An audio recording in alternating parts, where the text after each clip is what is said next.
Here's the latest one. Picks 1 through 3. They have changed from mock draft 1.0. They are not going to change for mock draft 3.0. We know what the top 3 of the draft is going to be. This also puts the Patriots in a really weird spot because nobody really thinks that any of the offensive linemen are one of the 5 best players in the draft.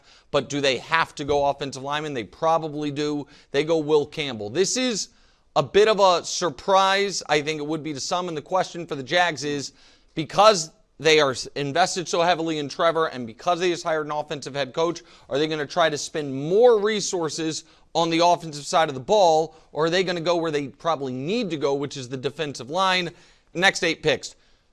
Shedeur Sanders to the New Orleans Saints. Derek Carr, they just reworked his deal. Mason Graham would be unbelievable value for the Bears right there. I feel very confident the Cowboys going with a skill position guy. This time they stay home at Texas, get Matthew Golden. Jalen Walker, who might end up going top 10, one of the best kind of combo players, can play edge, can play regular linebacker, goes to the Falcons, who always need defense. Second half of the first round. Mike Green, who flashed huge in the Marshall's few games against top competition.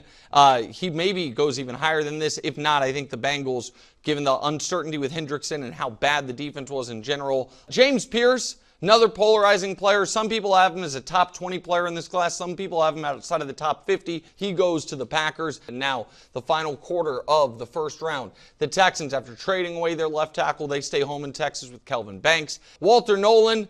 I would be so upset if the Ravens end up taking him. He's actually a player I'd love the Chiefs to take. He also seems like a vintage Ravens pick, a guy who was 5-star out of high school. For the Chiefs, I think they need more D tackle, especially with Chris Jones getting older and someone to play alongside him, Derek Harmon. And then our friend Joy Taylor's nephew, Jason Taylor's son, Mason Taylor, out of LSU, going to the Philadelphia Eagles. Dallas Goedert dealt with injuries, getting older. Traditionally, they're not usually going to draft the tight end in round 1, but I think that team doesn't have a ton of holes, and he has amazing traits and upside. Maybe get Mason into the first round. That is Mock Draft 2.0.